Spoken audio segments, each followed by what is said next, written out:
윤 대통령은 계엄 선포 이유 중 하나로 선거관리위원회의 보안 시스템 문제를 언급했습니다. 이에 대해 선관위는 보안 위험이 과장됐고 일부 취약점도 이미 보완했다며 반박했습니다.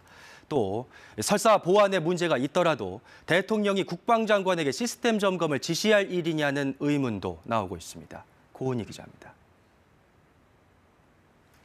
비상계엄 선포 직후 계엄군은 선관위 청사로 들이닥쳐 전산실까지 진입했습니다.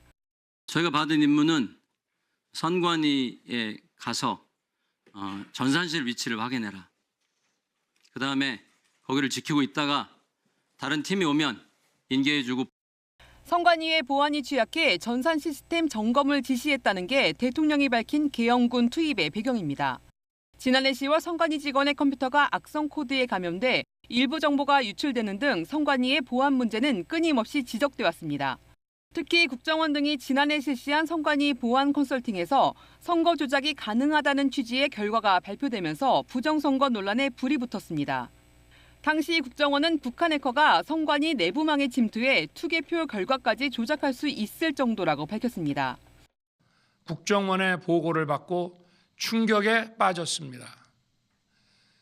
민주주의의 핵심인 선거를 관리하는 전산 시스템이 이렇게 엉터리인데 어떻게 국민들이 선거 결과를 신뢰할 수 있겠습니까?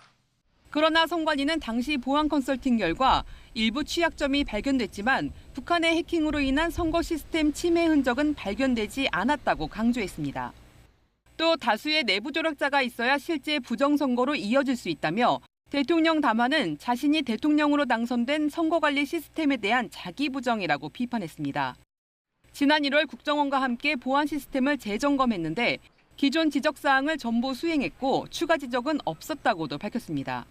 설사 보안 문제가 있더라도 행정적, 기술적으로 해결할 사안에 계엄과 군을 동원한 것은 위헌 위법한 행위라는 게 선관위의 입장입니다. KBS 뉴스 고은입니다.